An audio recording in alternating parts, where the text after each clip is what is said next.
enfocados? ¿Solo los que tienen anteojos? ¿Verdad que no? No, muy bien. ¿Qué queremos decir con bien enfocados? Necesitamos nosotros desarrollar el hábito de mirar las cosas desde otro ángulo, o sea, desde la perspectiva divina. Ahí es donde viene el cambio, ¿verdad? Y de esta manera nosotros estaremos expandiendo nuestros límites mentales. Tenemos una manera de ver las cosas porque así fuimos criados, así nos movimos a nuestro alrededor, pero ahora que pasamos a estar en la familia de Dios y que somos espirituales, ¿verdad? O que nos movemos como hijos de Dios, entonces tenemos que enfocarnos para que ahora nosotros no tengamos límites mentales, sino que veamos las cosas desde la perspectiva divina. El estar bien enfocado o mirar las cosas desde un ángulo diferente, desde una perspectiva diferente, nos permite a nosotros ser más efectivos en el trabajo, en nuestras relaciones interpersonales y en nuestra vida espiritual también. Y esos son los 3 puntos que vamos a estar analizando en esta mañana. O sea, nuestro trabajo, nuestra vida, relaciones interpersonales y nuestra vida espiritual. Veamos el trabajo primero. Muy bien. Día a día, las empresas, especialmente ahora en estos tiempos, que ustedes saben que la tecnología está en avance y todo se mueve a través de la tecnología para poder competir en el mercado. Cosas que antes se hacían manuales, ahora se hacen, por ejemplo, con máquinas. Nuestro hijo, el mayor, él tiene una empresa de machine shop, ¿conocen lo que es eso? Ok, tornería sería algo así. Entonces, él para poder competir con el mercado, ya no puede hacer las piezas, porque ellos hacen partes para la NASA, hacen partes para diferentes compañías. Entonces, ellos no pueden competir con el mercado si harían esas piezas o esas partes manualmente como se hacía antiguamente. Yo recuerdo que mi esposo, cuando comenzó en ese gremio, él tiene una foto donde lo identifica con una máquina que él la movía a mano. Claro, era mucho más trabajo, había que usar la mente, había que probar. Pero ahora, para competir, ya no se puede hacer las cosas. Primero, que sería carísimo. Segundo, que se demoraría demasiado tiempo. Entonces, nuestro hijo tuvo que comprar una máquina de la cual se programa en computadora. O sea, la especialidad de él es programador de computación. Entonces programa la máquina, pone el pedazo de metal, de aluminio, de lo que sea que se necesite para desarrollar esa parte que le pidieron. Entonces hace todo el control por computadora. La misma máquina se encarga, tiene un brazo. Es bien interesante ver cómo funciona todo, ¿no? Tiene un brazo que se encarga ella misma de ir y cambiar los tools, o sea, las herramientas.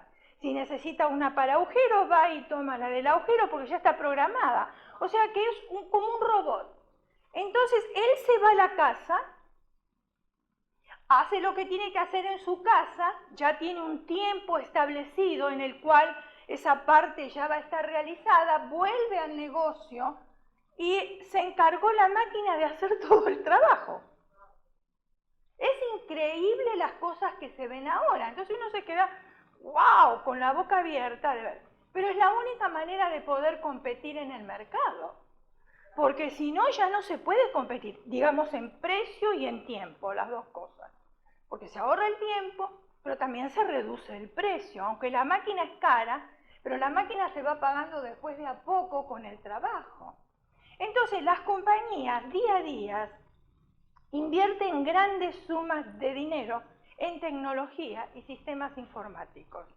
Eso usted lo sabe por el lugar donde trabaja, ¿verdad? Y si usted es dueño de una compañía, también debe saberlo. Ahora, ¿por qué invierten este dinero? Porque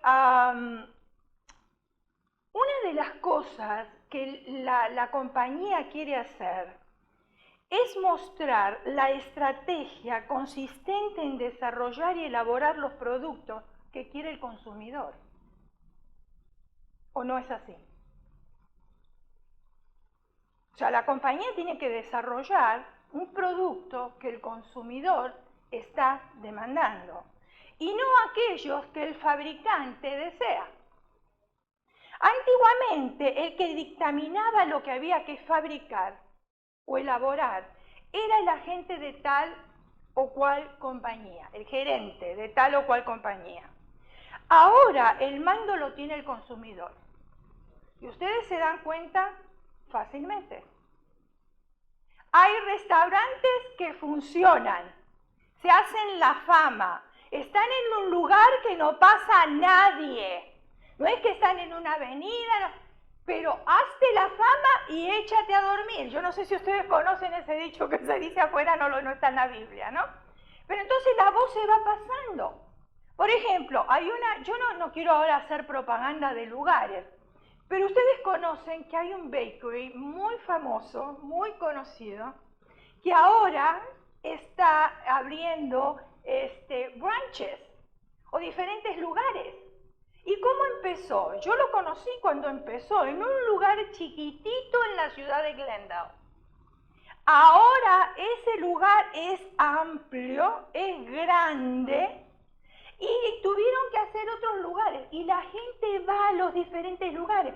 Y cuando usted va ahí, bueno, piérdase la mañana, ¿eh? Vaya con la idea de perderse la mañana. ¿Por qué? Porque es tanta la demanda que hay. ¿Y cómo se pasó la voz de uno al otro? ¿Por qué? Porque yo quedé satisfecha con ese lugar, entonces llevé ese pastry a otro lado y me preguntaron, ¿dónde lo compraste? Y así se va pasando la voz. Entonces, ¿qué hacen? Ellos ahora fabrican lo que el consumidor va demandando. Y así se van haciendo ellos cada vez más grandes y más famosos. Muy bien. Las empresas que cambiaron su enfoque, trasladándolo desde el punto de vista del cliente, son las que imponen el mercado. El pastor Rick Warner, autor de varios libros, quizás usted lo conozca, realizó una encuesta a fin de saber qué necesidades había en su comunidad.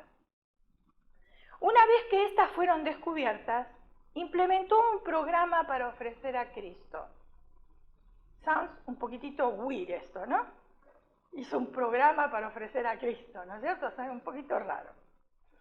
Bueno, para ofrecer a Cristo, al Evangelio y a la Iglesia, como medios de llenar esas necesidades. ¿Serían lo que nosotros conocemos estrategias? Así.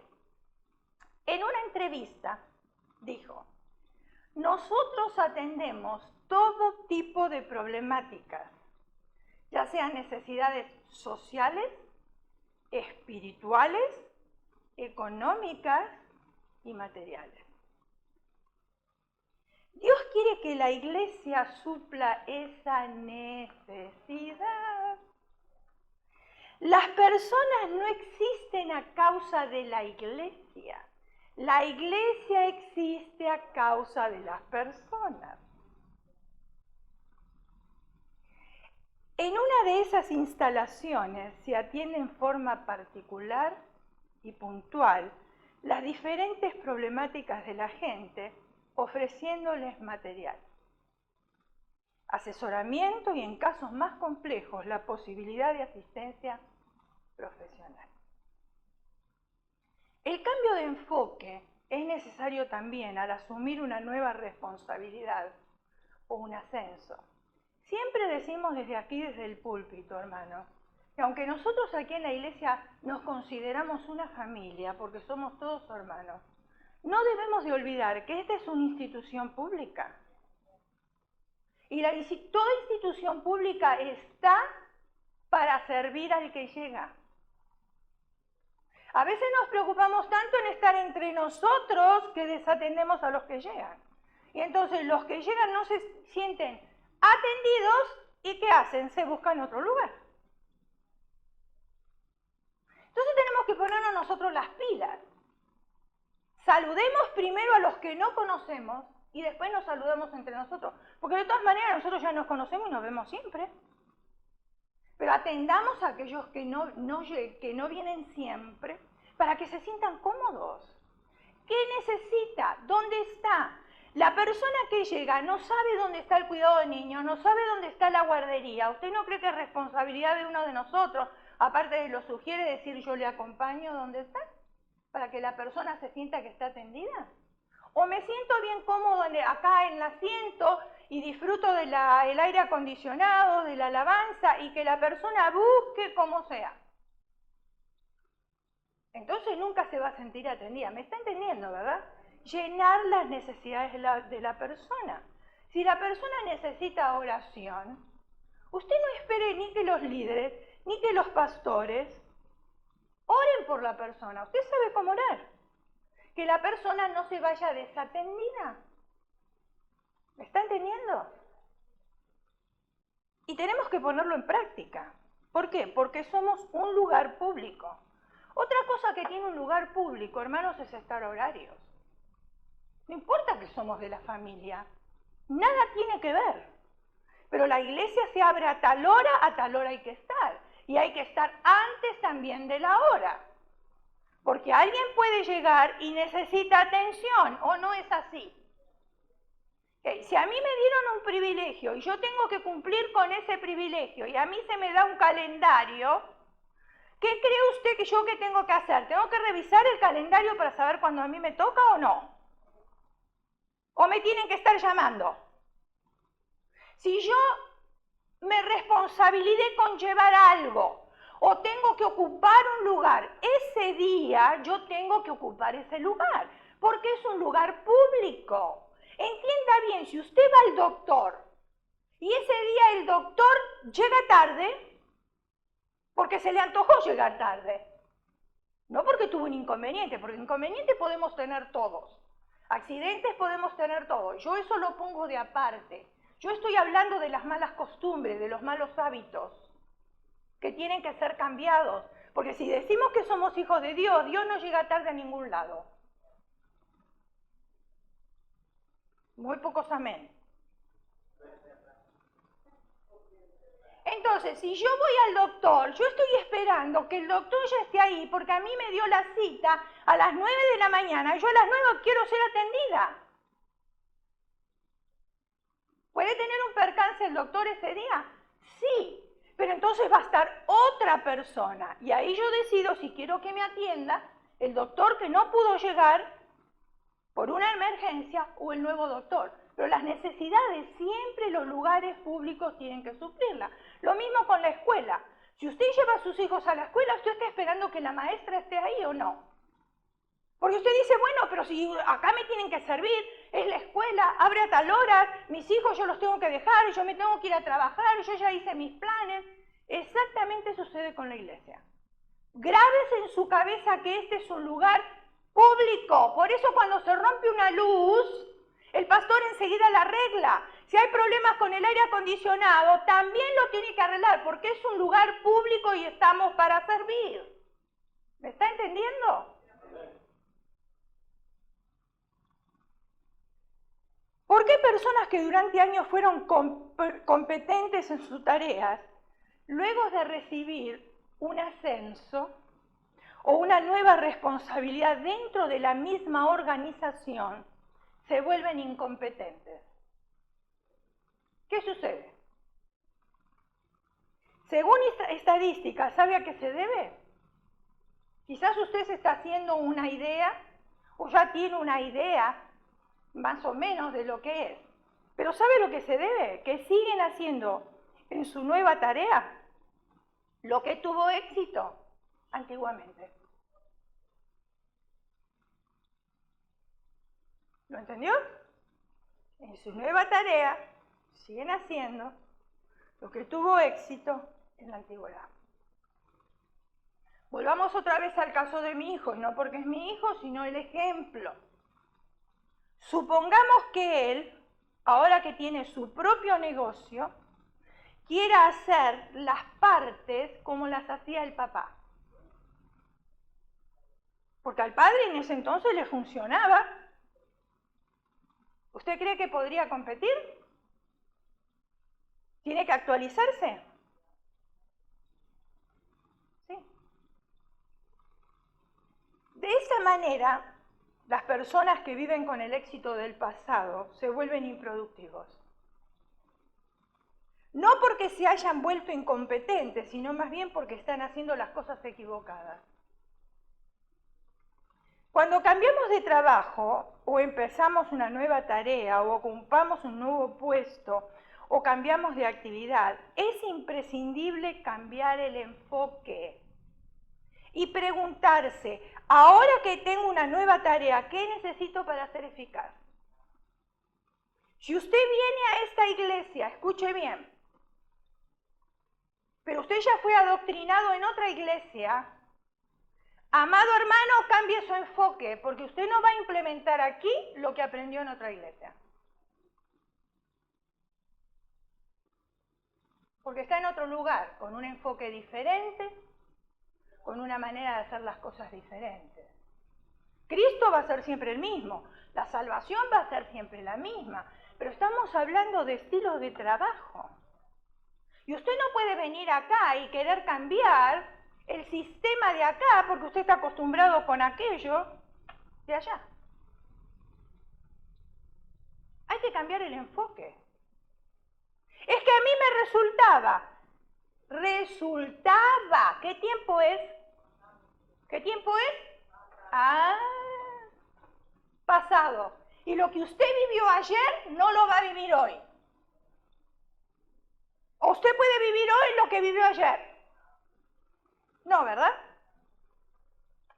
Muy bien. ¿Qué espera la organización o la gente de mí? Eso es lo que la iglesia también tiene que preguntarse. ¿Qué espera la gente de mí? Qué fácil decir, que los pastores se arreglen. ¡Ay, que los pastores tengan consejería! ¡Ay, que los pastores oren! Es muy fácil. Pero ¿qué espera la gente de ti también? No solamente de nosotros, de ti, ¿qué está esperando el que llega? Si hay una mujer ahí atrás, se supone que lo primero que tiene que hacer es sonreírle, aunque tenga problemas, porque todos tenemos problemas. Pero la persona que llegó no tiene la culpa del problema que yo tengo. Entonces, lo primero es una sonrisa, después es un apretón de mano o un abrazo, y después dirigirle a dónde sentarse para que se sienta cómoda y recibida, ¿o no es así? Si no, esa persona se va a sentir como sapo de otro pozo.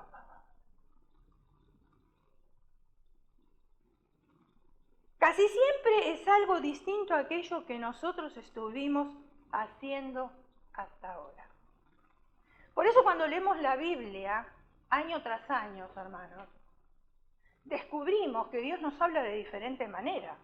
Y no porque Él haya cambiado, es que mi necesidad es diferente. Y entonces Él me va a suplir con la necesidad que yo tengo ahora y no con la del año pasado. Veamos en las relaciones interpersonales. Fuimos al trabajo, relaciones interpersonales. Lucas capítulo 6, versículo 31. Muy importante.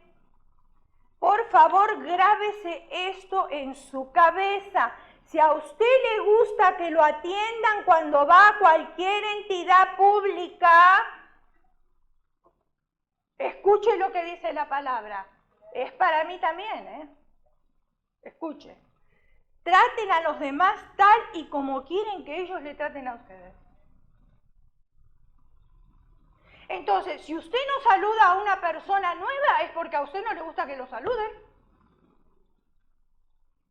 ¿Eso es lo que está diciendo o no?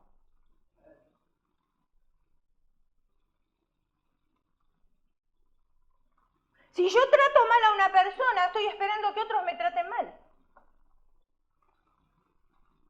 No sé si lo estoy entendiendo mal el versículo, lo podemos aclarar. ¿Está de acuerdo conmigo o no? Este principio significa que tenemos que ponernos los zapatos de los demás. Y también se conoce con el término de empatía. ¿Qué es empatía? ¿Con qué se come, dirá usted? Bueno, no es para comer.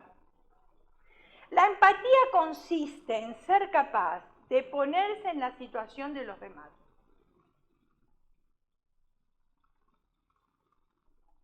Si somos gerentes o líderes y tenemos bajo nuestra responsabilidad un grupo de personas, escuche bien, ¿seríamos capaces de realizar y cumplir con las demandas que le hemos impuesto a otros?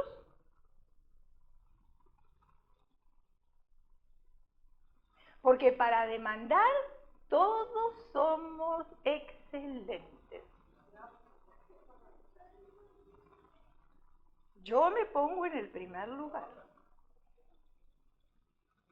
Pero yo soy capaz de cumplir con la demanda que le pongo a otros.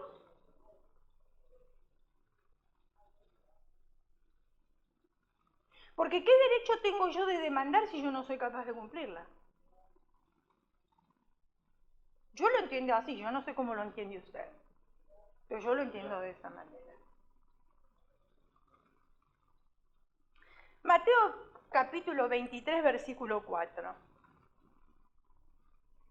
Mas atan cargas fuertes y difíciles de cargar y ponen sobre los hombros de los demás, mas los dedos de ellos no quieren mover.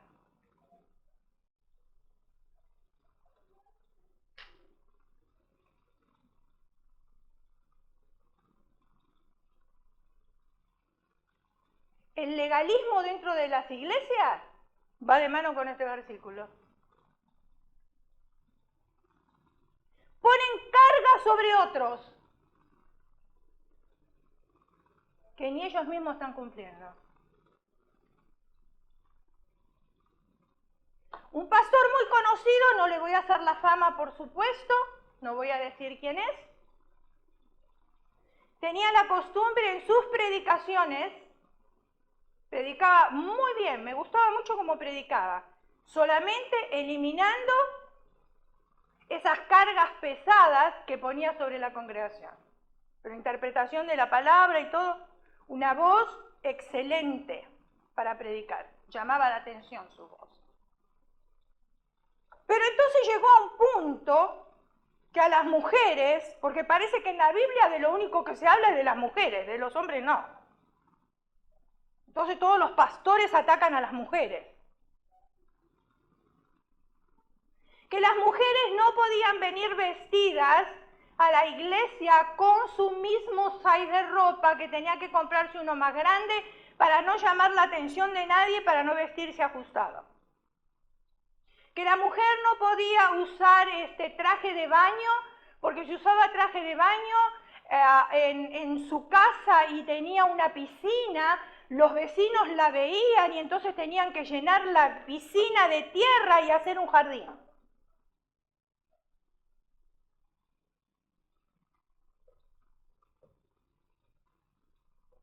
Muy legalista. Pero ¿sabe cómo terminó ese pastor? Yéndose con la secretaria, de tanto legalismo. Ponen yugo en otras personas que ni ellos pueden llevar.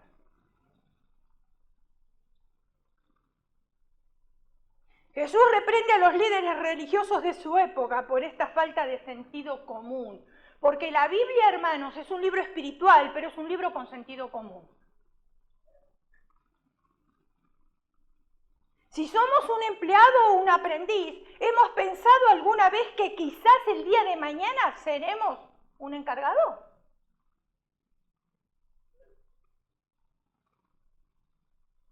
Podemos ser dueños, podemos ser gerentes de una organización o de una empresa. Y si fuera así, ¿creemos que nuestras decisiones serían diferentes a las de tu líder o gerente?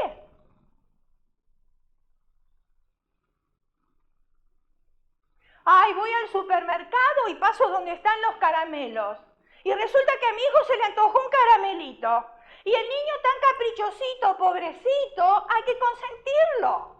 Entonces yo no voy a esperar a llegar a la caja y pagarlo, se lo agarro y se lo doy. Porque después de todo, ¿el supermercado tiene tanto dinero? ¿Qué le va a hacer un caramelito? Un caramelito usted, un caramelito yo, un caramelito la otra persona, un caramelito la otra. Se hizo una libra de caramelos. Ahora la pregunta pongámonos al revés. Usted es el dueño del supermercado. ¿Le gustaría que venga un niño caprichosito y le den un caramelito? Y estoy con los hitos, ¿eh? ¿Verdad que no?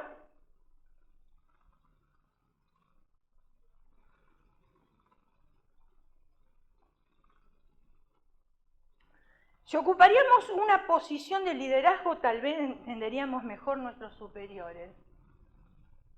Es muy difícil que la congregación entienda a los pastores.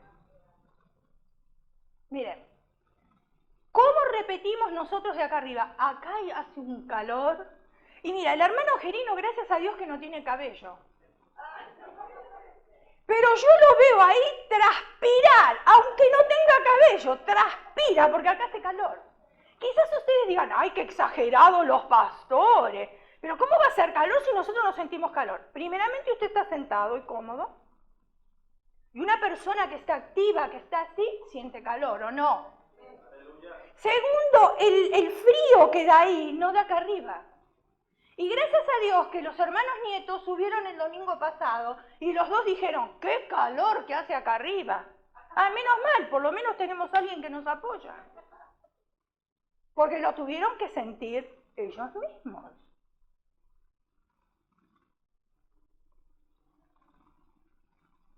Entonces muchas veces la congregación dice, ay, pero ¿por qué el pastor hace esto? Ay, ¿por qué decide esto? Ay, ¿por qué decide el otro? Ay, ¿por qué hace esto? ¿Y saben qué decimos nosotros? Aquellos que conocen tanto de iglesia y cómo llevar una iglesia, ¿por qué no abren una iglesia? En vez de fastidiar la vida de otros. Para que vean lo que es. Moisés le dijo al Señor, ¿acaso concebí yo a este pueblo? Y miren que Moisés era paciente y era manso, dice la Biblia, ¿no? Sin embargo, en un momento le tuvo que decir, Señor, arréglate tú, porque yo, la verdad, ya no los aguanto más. Así de sencillito.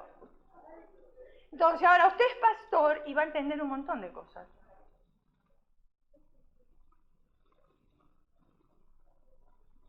Nos gusta que nuestros amigos, cónyuges, hijos, familiares, hermanos en la fe nos respeten, ¿o no? Que nos amen, que nos consideren, sean atentos con nosotros, tengan actos de gratitud, nos digan la verdad, sean pacientes. ¿Le gusta o no le gusta? Entonces diga amén. Pues si no, no me siento apoyada, porque a mí sí me gusta. A mí me encanta todo esto. Perfecto. A todos nos gusta, porque ustedes dijeron que sí. Tenemos que practicarlo nosotros y hacer lo mismo que demandamos de ellos.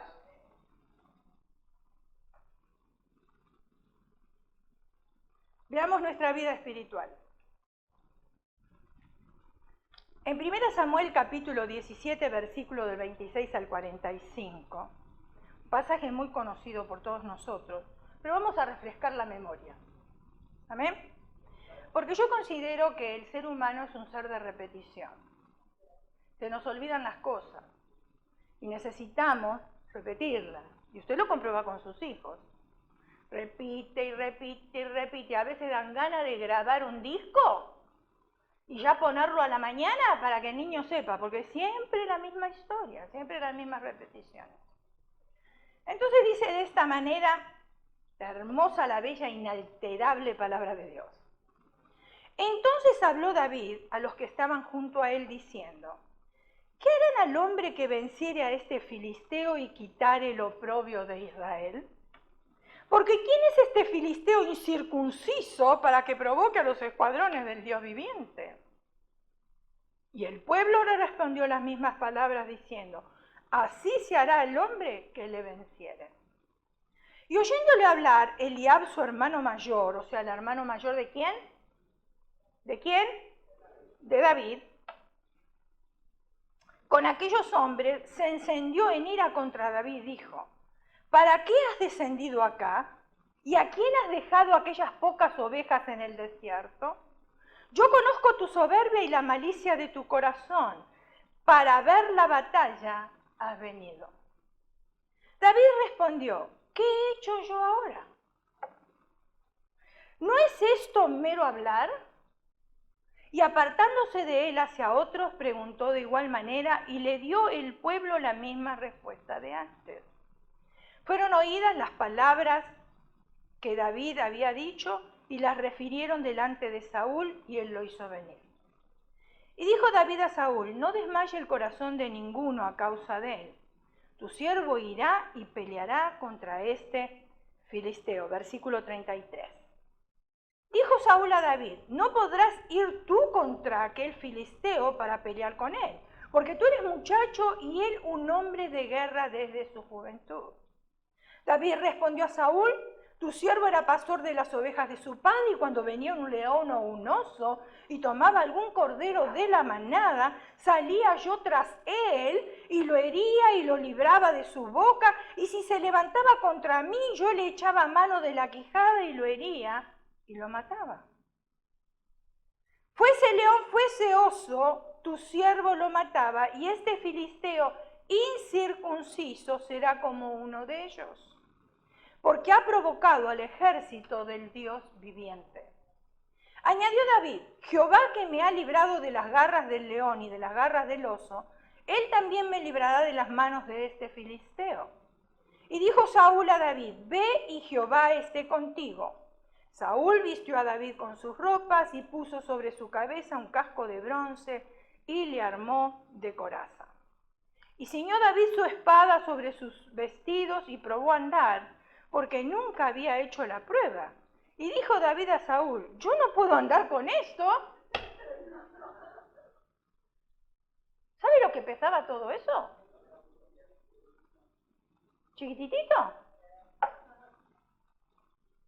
Él estaba libre en el campo, pastoreando las ovejas, matando los leones. ¿Para qué quería todo ese armamento? Y ciñó David su espada sobre sus vestidos y probó a andar, y bueno, y no pudo. Versículo 40. Y tomó un cayado en su mano y escogió 5 piedras lisas. Fíjense en ustedes. Se despoja de todo ese armamento y agarra 5 miserables piedritas. ¿Por qué? Porque él tenía habilidad en esas cosas. Él sentía confianza en todo eso. Agarra 5 piedras lisas del arroyo y las puso en el saco pastoril, en el zurrón que traía, y tomó su hondo en su mano y se fue hacia el filisteo. Y el filisteo venía andando y acercándose a David, y su escudero delante de él. Aparte de ser alto, el gigante, el filisteo, se había armado, pero increíblemente. Parecía que él iba a atacar a un ejército, y un simple hombre así pequeño.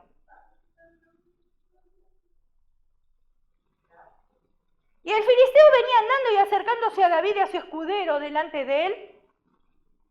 Y cuando el filisteo miró y vio a David, le tuvo en poco, claro, porque era muchacho y rubio y de hermoso parecer.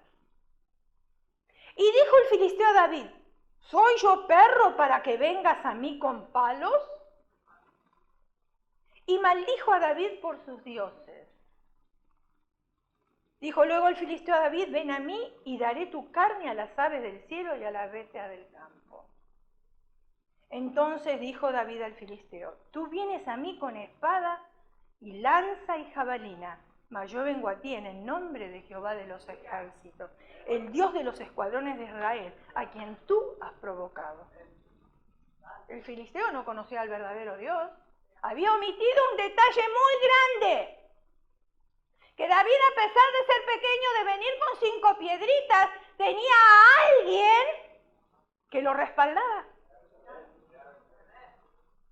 Y él, con toda la cota que tenía, con la lanza, sus dioses no lo pudieron respaldar. Encontramos una de las historias más conocidas de la Biblia.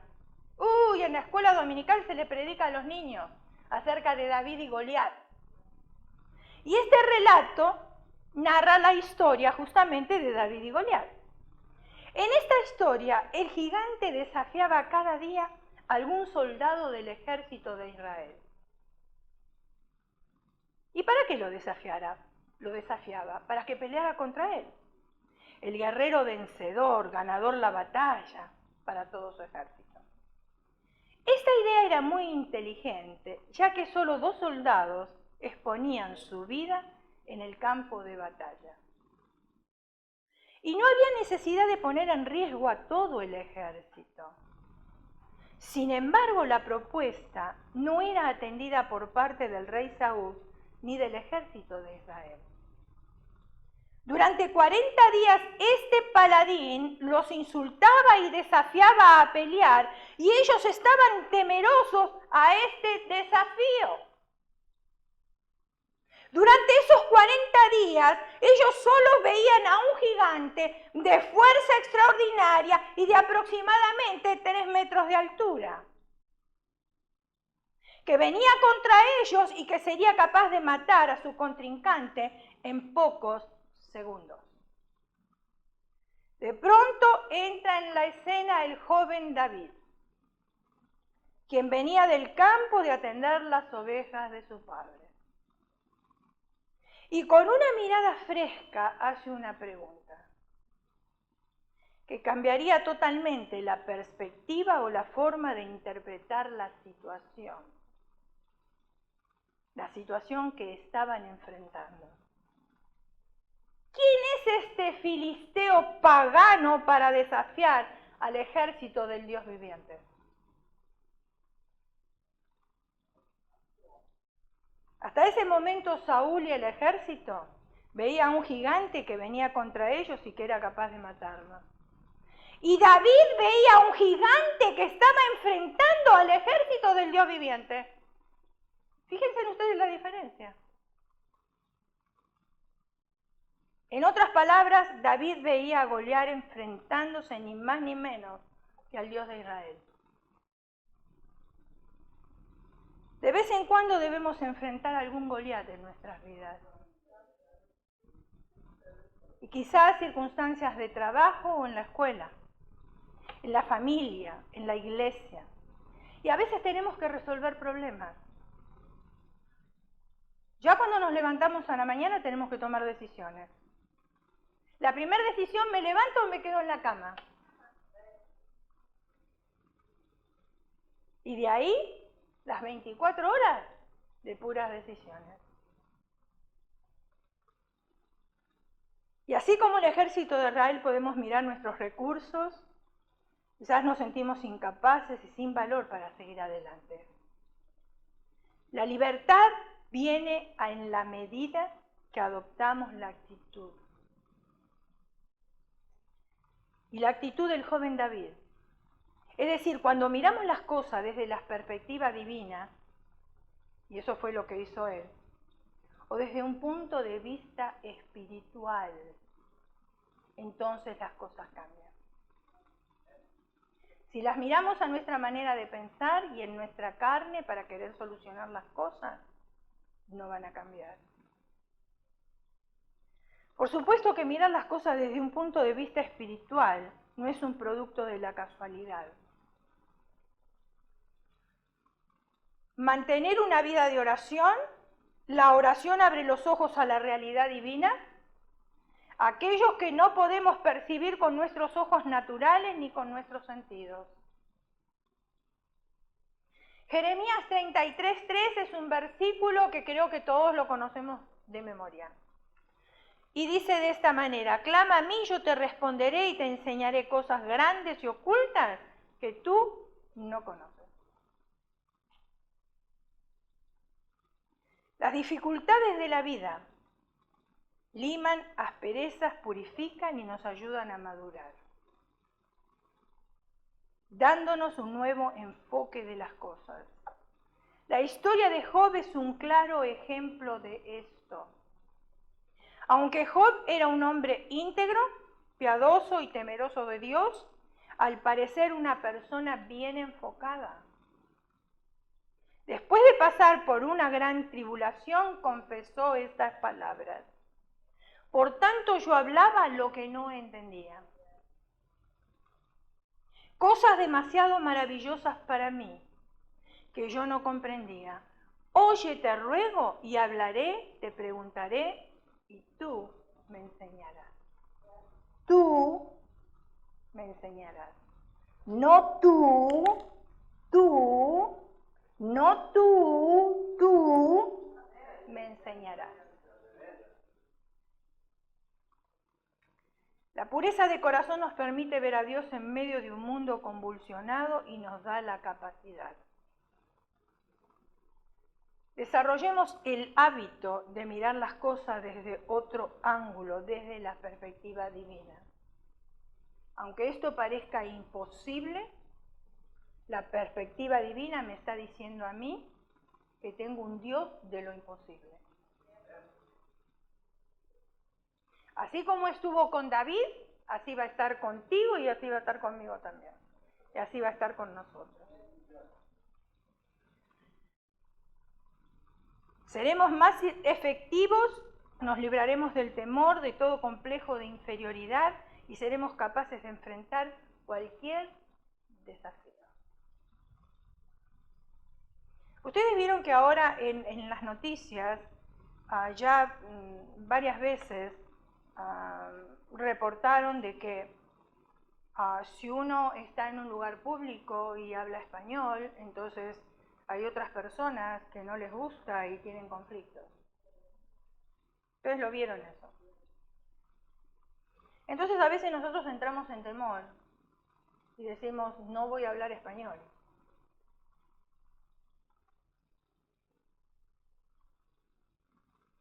Pero también ustedes habrán visto una propaganda que hay, que contrarresta eso. Que es una madre que va al equipo de fútbol de su hija y le habla español. Y le dice, ¿cuál es el problema de que yo a mi hija le hable español en público?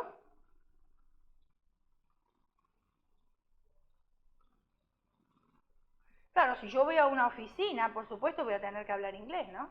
Ahora, si yo no entiendo lo que me están diciendo, yo voy a pedir una persona que hable español. Yo no puedo hablarle a un americano en español que no entiende. O sea, el sentido común. Pero si yo estoy hablándole a mis hijos en un parque, ¿qué le importa al resto cómo yo le hablo a mis hijos? O como yo le hablo a mi marido, como yo le hablo a mi familia. ¿No le interesa? O como yo hable con mis amistades. ¿Acaso cuando usted pide una solicitud, no le preguntan ellos en qué idioma la quiere la solicitud? Y se la mandan en su idioma. Cuando usted llama a la oficina y le dicen, del doctor, o cualquier otra oficina que necesita, le dice, ¿cuál es su idioma original o su idioma? Su primer idioma. Español. Espere que le busque un traductor. Y por teléfono mismo ahí aparece el traductor.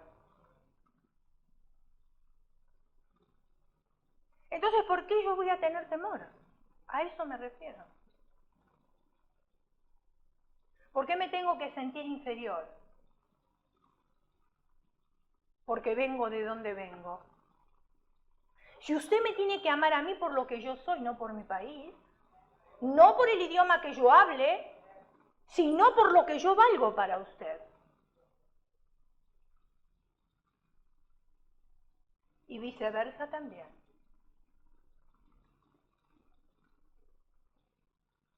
Les voy a contar una historia. Cuenta Erika que una serie de pérdidas traumáticas le habían alejado de Dios. Sola, sin trabajo, sin sustento, sin esperanza alguna, intentó quitarse la vida. Recobró el conocimiento en el hospital, donde pasó los siguientes días recuperándose. Llegó el mes del amor y la amistad y el primero que pasaba sin su esposo. Sentada sola en la sala de un hospital, dice Erika, derramé las últimas lágrimas que me quedaban. Pasó un matrimonio por la puerta de mi cuarto, se detuvo y oí que él le decía, Espérame un momento. Se acercó, sacó un pañuelo, secó mi rostro bañado en lágrimas y me dio un beso en la mejilla. Era un paciente al que había conocido la noche anterior. Pero ¿cómo podía darme un beso a alguien que me había visto una sola vez? Era evidente que no tenía malas intenciones, ya que estaba acompañado por su esposa. ¿Qué lo impulsó a besarme? ¿Qué había hecho yo para merecer semejante gesto? Pasaron unos minutos y pensé, me han hecho un estupendo regalo, el de la esperanza, y tengo que repartirlo entre los demás. Enseguida captó la visión. No la dejó pasar, no fue egoísta y se la retuvo para ella.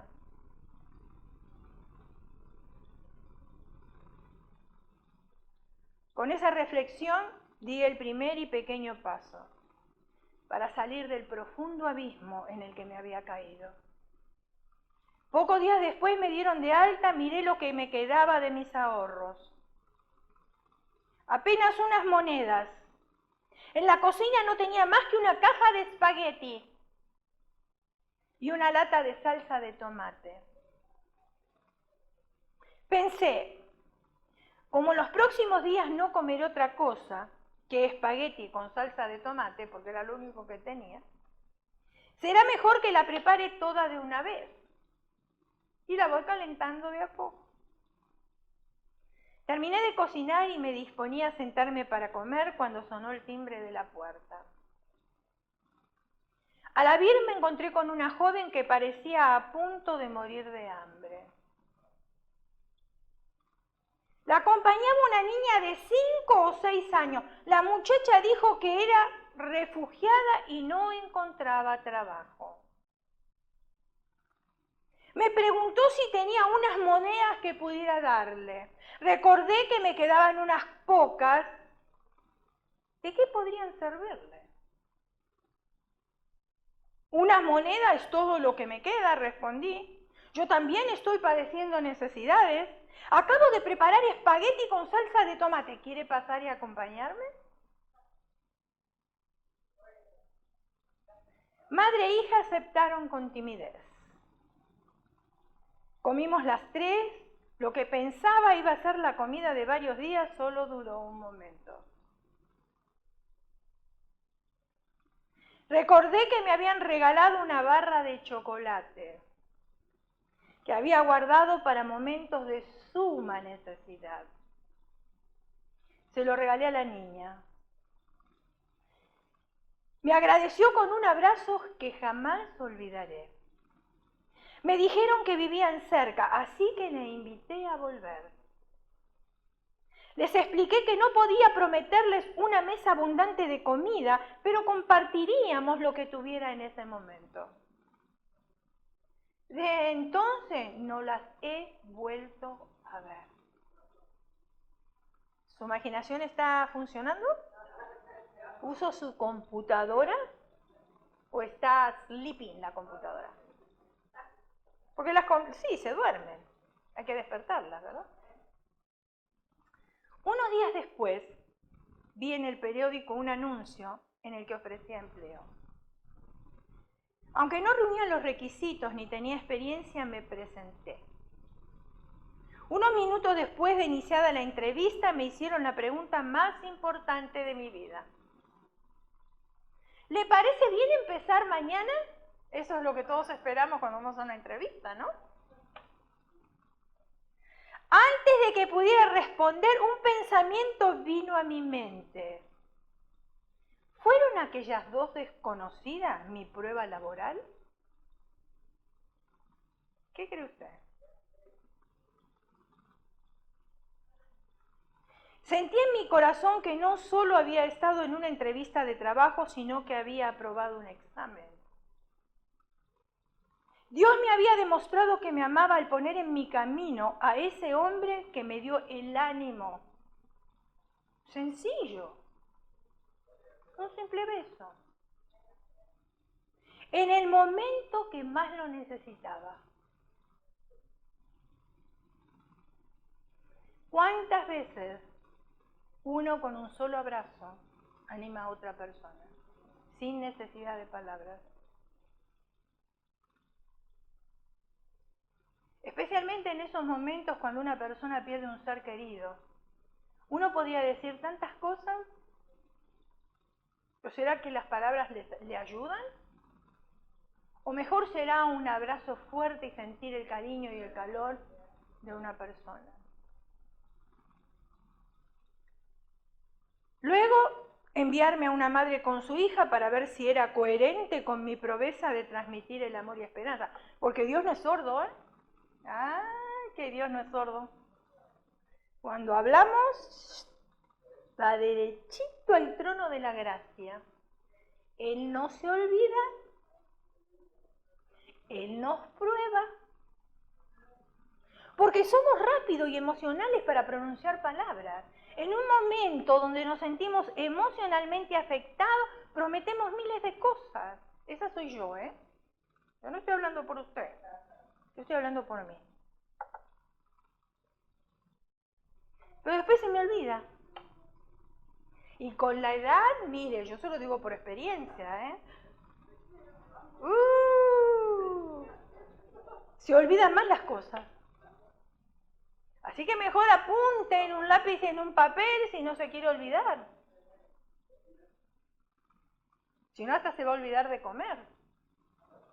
Es imposible que eso pase, ¿verdad?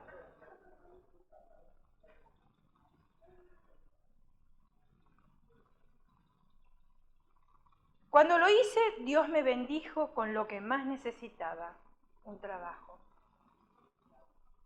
Hoy en día, Erika es muy feliz con su trabajo de periodista y comparte con mucho gozo el amor de Dios. Los caminos de Dios no son nuestros caminos. Pero además en su tiempo libre, escuche bien, se viste de payaso. ¿Cuántos quieren ser payasos? Gloria a Dios, qué bueno. Ahí tenemos traje, te lo puedes colocar, ¿eh? Si tienes la gracia para hacerlo, gloria a Dios por eso. Y actúa para los niños internados en el hospital. Su labor es impactante y en una entrevista comentó: me llena de felicidad ver que los niños enfermos, separados de su familia y lejos de su casa, se llenan de ánimo, a pesar del sufrimiento, la soledad, y no cuesta tanto.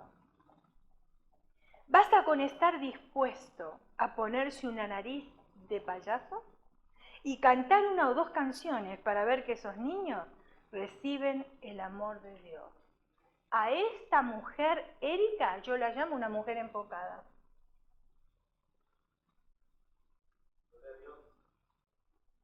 Bien enfocada. ¿Cómo estamos enfocados nosotros?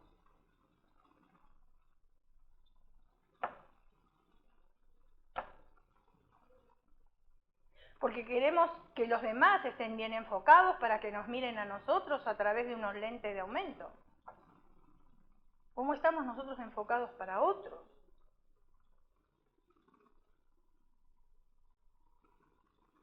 Cierre sus ojos, incline su rostro y vamos a orar.